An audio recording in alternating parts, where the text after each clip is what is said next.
Time لگتا ہے. وہ ٹائم کیوں لگتا ہے کہ اگر تم چاہو تو اس بیج کو نکال بھی سکتے تھے. اس پروسیس پہ پڑنے سے پہلے ہی روک لو. یعنی تمہیں ایک مہلت ملتی ہے. یہ ذرا تھوڑا سا اس کے معنی جو ہے یہ تفصیلی انداز میں سمجھ میں آ گیا ہے بھائی صاحب, لیکن میں ان معنی سمجھنا چاہ رہا ہوں. وہ یعفو, یعفو کا معنی ہے, معنی کیا ہے؟ نہیں, یہ معاف یعفو کر کا دینا, آپ کچھ اور کہہ رہے ہیں. آفاق کا اصل معنی ہوتا ہے کسی کو مہلت دینا کہ وہ پھل پھول سکے یا پیچھے کی طرف جا سکے, ریٹارڈ کر سکے. تو یہ تو کافی ہے نا, یہ کہہ رہے ہیں کہ اللہ تعالیٰ فرماتے ہیں کہ کافی مہلت دیتا ہوں. ہاں, یعنی یعفو عن کثیر, ایک لمبی مدت تک تمہیں مہلت ملتی ہے اس مصیبت سے بچنے کے لیے. مصیبت پہلے دن مصیبت نہیں بن جاتی.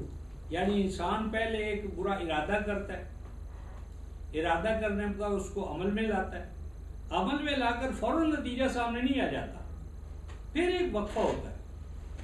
اگر اس وقفے میں چاہو تو ریٹریٹ کرو, واپس آ جاؤ. لیکن جب ان تمام مراحل کو تم نظر انداز کر دیتے ہو تو وہ پھر سامنے آ جاتا ہے مصیبت بن کر, رزلٹ آتا ہے. ہاں, تو اس کا مطلب یہ ہے کہ قانون مہلت ہے, اس کو اجل کہتے ہیں. یعنی قرآن نے ہر کام کے لیے, یا اللہ تعالیٰ نے ہر کام کے لیے, خیر ہو یا شر, ایک مہلت کا وقفہ رکھا ہے. وہ مہلت کو وقفہ اس لیے رکھا ہے کہ اگر چاہو تو بڑھا لو اس کو, اور چاہو تو اس کو گھٹا لو, اور بالکل نلیفائی کر دو اس کو. تو اصل ضابطہ یہ ہے کہ کوئی مصیبت اللہ کی طرف سے نہیں آتی کہ اللہ آپ پر مصیبت ڈال دے. یہ 11/53 دیکھیں اور 13/11 دیکھیں, اس میں انیشیٹو انسان نے لینا ہے, اللہ تعالیٰ نے نہیں. 11/53 اور 11/53 اور 13/11. بھائی صاحب کبھی تو اس کے الٹ بھی ہوتا ہے, آزمائش اچانک سے آ جاتی ہے. اصلاً شعیب بھائی, آپ آزمائش کو جب اللہ کے ساتھ ڈالتے ہیں نا, جی جی, تو بڑی میرے نزدیک بے ادبی ہو جاتی ہے. اچھا, کیونکہ آزمائش آپ میری کر رہے ہیں تو اس لیے کر رہے ہیں نا کہ آپ کو پتہ نہیں کہ میری ڈیپتھ کتنی ہے.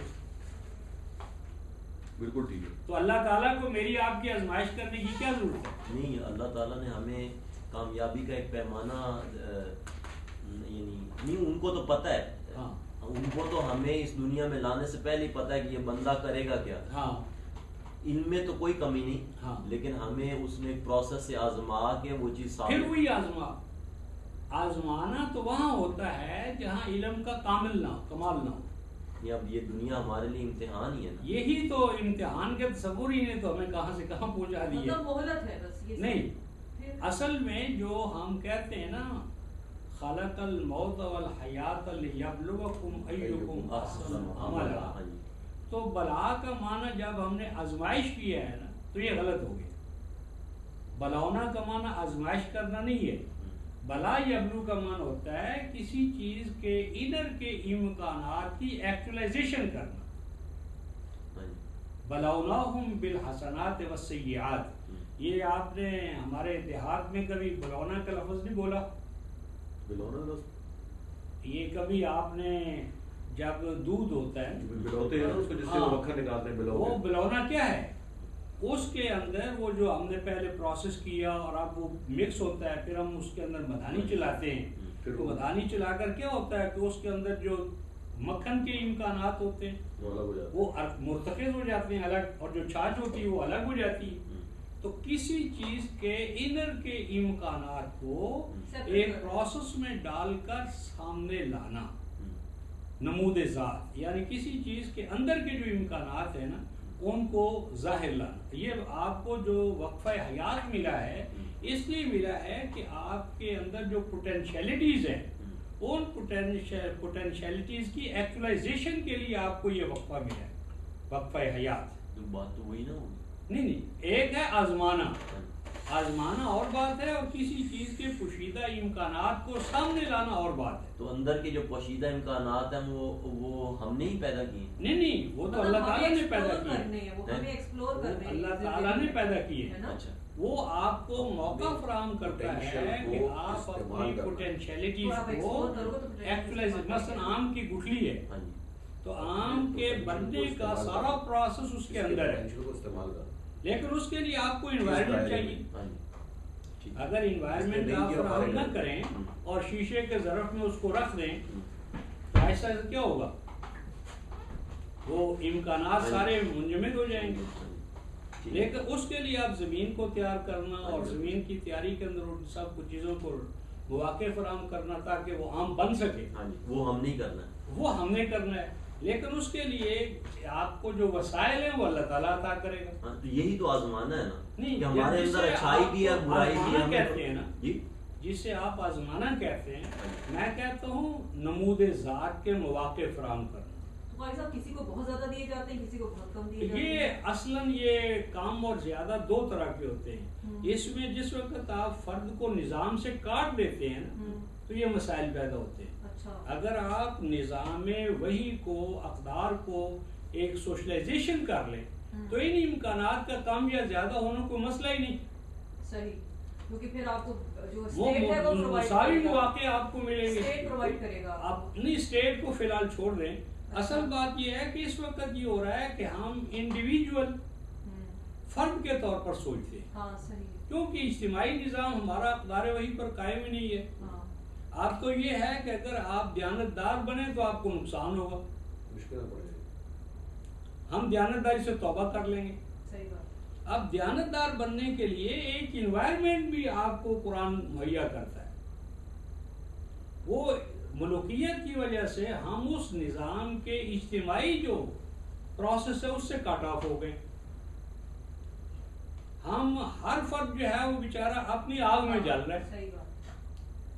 اگر کسی کو زیادہ مواقع مل گئے تو وہ سمجھ رہا کہ اللہ نے مجھے دے دیے، یہی سمجھا جاتا ہے دنیاوی اعتبار سے. اور اگر کوئی کم مواقع کسی کو ملے تو وہ کہتے یہ بھی اللہ نے کی ہے.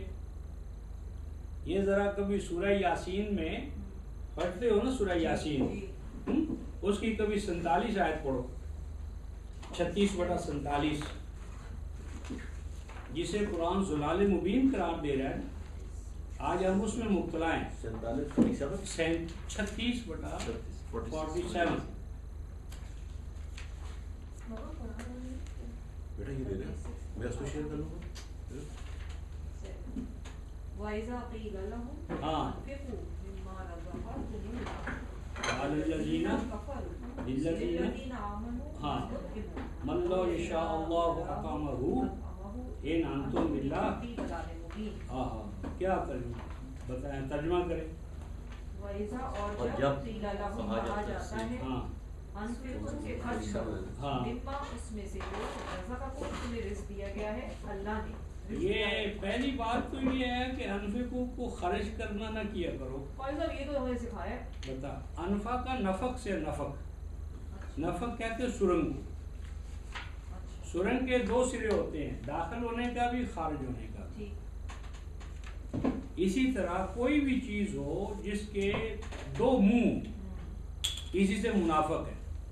منافق تو وہ جس راستے سے داخل ہوتا ہے نا، خارج ہونے کے لیے پہلے سوچ لیتا ہے، وہ منافق ہوتا ہے.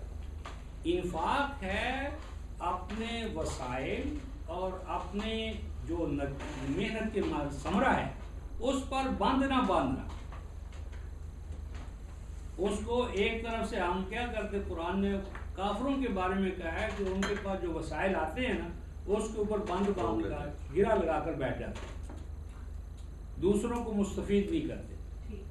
تو انفقوا کا معنی کھلا رکھو. کھلا رکھو، ہر چیز ہے، علم جو بھی حکمت، دانائی، وسائل، جو صلاحیتیں آپ کی ہیں وہ آپ اپنی ضرورت کو پورا کر لیں. ضرورت کو پورا کرنے کے بعد بقیہ کو اپنے اگلے بھائی کو دیں. پانی کی طرح اس کو آبے رواں رہنا چاہیے. آپ اپنی کھیتی کو پانی دے لیا ہے نا تو آپ نال کو آگے جانا، اس میں بند نہ باندھو. تو کھلا رکھو، یا چلو انفاق کرو، خرچ کرو ان چیزوں سے، ان صلاحیتوں کا، ان وسائل کا، ان امکانات کا جو تمہیں عطا ہوئے ہیں. مما رزقکم اللہ. رزق کیا ہوتا ہے؟ جو بھی نعمتیں اللہ نے عطا کی. رزق کا معنی ہی ہوتا ہے عطائے جاری. عربوں کے ہاں جب عطیہ ایسا ہو کہ جو رواں دواں ہو، عطائے جاری. الرزق هو العطاء الجاری. رزق کا معنی ہی ہوتا ہے کہ جس کے اندر وہ پانی وہ چیز کہ جسے رواں دواں ہونا چاہیے، جو فائدہ اٹھانے والا فائدہ اٹھا لے، پھر اس کو آگے جانے، ہم اس پہ بند باندھ لیتے، بلاک کرتے. تو جو رزق تمہیں عطا ہوا ہے اس کو رزق رہنے دو. تو پھر یہ جو آپ جب ان کو کہا جاتا ہے تو آپ دیکھیے قال الذین کفروا، جو کافر ہیں وہ پھر کہنے لگتے ہیں، کن کو کہنے لگتے ہیں؟ للذین آمنوا، مومنوں کو. گویا کہ یہ کام کون کہہ رہے ہیں کہ یہ کرو؟ مومن کہہ رہے ہیں. مومنوں کو کافر کہتے ہیں. کیا کافر کہتے ہیں؟ دیکھیں کافر کا ہم معنی کرتے ہیں انکار کرنے والا، جو اللہ کو نہیں مانتا، رسول کو نہیں مانتا، آخرت کو نہیں مانتا، ان کو ہم کافر کہتے ہیں. قرآن کافر کن کو کہتا ہے؟ وہ کافر ان کو کہتا ہے جو یہ کہتے ہیں کہ بھئی ہم ان کو کیوں دیں جن کو اللہ نے نہیں دیا، جن کو اللہ نے غریب پیدا کر دی ہے، ہمیں امیر بنایا ہے، تو ہم کیوں دیں بھئی؟ اگر اللہ دینا چاہتا تو ان کو دے دیتا، ہم نے ان کو غریب پیدا کیے. بتاؤ نا، ہم نے تو نہیں غریب ان کو پیدا کیا، غریب تو اللہ نے پیدا کیے، تو ہم ان کو کیوں دیں؟ جبکہ یہ بلاک کر کے بیٹھ گئے تمام. یعنی جنہوں نے بلاک کیا ہے وہ کہہ رہے ہیں کہ ہم کیوں دیں، یہ تو اللہ کی تقسیم ہے. ہاں اللہ نے نہیں دیا تو ہم کیوں دیں؟ جس کو اللہ نہیں دیتا اسے ہم کیوں دیں؟ یعنی اگر ان کو نہیں ملا تو ہم نے تو نہیں نا ان کو پیدا کیا، ہم نے تو نہیں ان کو صلاحیت دی، یہ تو اللہ نے نہیں دیا، ہم کیوں دیں؟ یہ ان کی دلیل ہے. یہ وہ کہتے ہو، کافروں کا یہ قول ہے. اور اللہ تعالیٰ فرماتے ہیں ان انتم الا فی ضلال مبین. یہ کہنے والا کہ غریب کو اللہ نے غریب پیدا کیا، امیر کو اللہ نے امیر بنایا، یہ سب سے بڑی گمراہی ہے. یہ سوچ کہ اللہ نے غریب کو غریب بنایا، امیر کو امیر بنایا ہے، یہ سوچ ضلال مبین ہے. اب ہمارے ہاں یہ معرفت کی دلیل،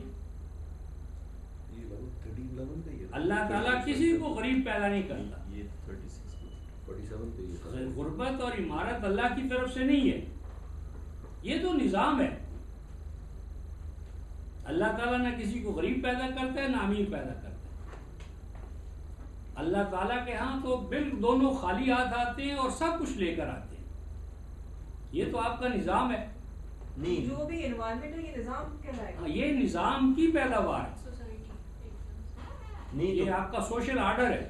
ہاں شعیب پہ ایک تو انہوں نے یہاں پہ ترجمہ کچھ اس طرح ان انتم الا فی ضلال مبین کا مطلب یہ بھی کافروں ہی کی طرف سے ہے کہ تم تو صریح غلطی پر ہو، یعنی مومنوں کو وہ کہہ رہے ہیں. ہاں یعنی کہ تم جو ہمیں کہتے ہو کہ تم ان کو اللہ کے رزق میں سے دو. چلو اس کا کہ یہ جو کافر کہہ رہے ہیں تو مومنوں کو تو موقف یہ نہیں ہے نا. ہاں مومنوں کا نہیں. اچھا میرا یہ مومن تو اس کے اپوزٹ ہے. جو غریب پیدا ہوتا ہے یا جو غریب قوم میں پیدا ہو گیا مثلا، یا جس کا باپ پہلے سے غریب ہے، تو وہ اب یہ تو اللہ نے اس کو وہاں پیدا کیا. میرا یہ تھا کہ اللہ سبحانہ تعالیٰ کسی کو کوئی کسی طریقے سے آزما رہا ہے، کسی کو زیادہ دے کے آزما رہا ہے. نہیں یہ جو غربت و عمارت ہے یہ تو اللہ کی طرف سے ہے ہی نہیں، یہ اللہ کی تقسیم نہیں. اصل آپ کا یعنی اگر ما من دابۃ فی الارض الا علی اللہ رزقها، یعنی اگر آپ کا نظام مثلا خلافت راشدہ کا ہو، سید عمر کا دور فرض کا، تو ہر بچے کو پیدائش کے ساتھ ہی اس کا یکساں وظیفہ ملتا ہے. بیت المال کا سلسلہ، بیت المال اس کا ذمہ دار ہے.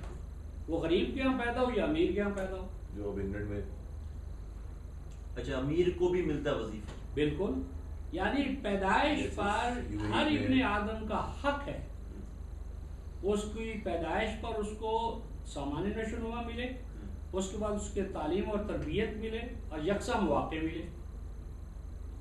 ہاں مواقع کو استعمال کرنے یا نہ کرنے پر وَلِكُلٍّ دَرَجَاتٌ مِّمَّا عَمِلُوا، آپ کی درجہ بندی عمل سے ہوگی، پیدائش سے نہیں ہوگی. نہیں ایک کو وراثت میں ہی تیل کے کنویں مل کے جاتے ہیں. یہ تیل کے کنووں کو وراثت میں ملنا تو کفر ہے. حضرت قرآن دکھاؤں گا میں. تیل کے کنویں اللہ تعالیٰ نے کسی ایک فرد یا ادارے کے لیے تو پیدا نہیں کیے. چلو کوئی اور بڑی مطلب بڑی سے بڑی چیز زمین، اور زمین سے جو کچھ نکلتا ہے یہ کل نوع انسانی کے لیے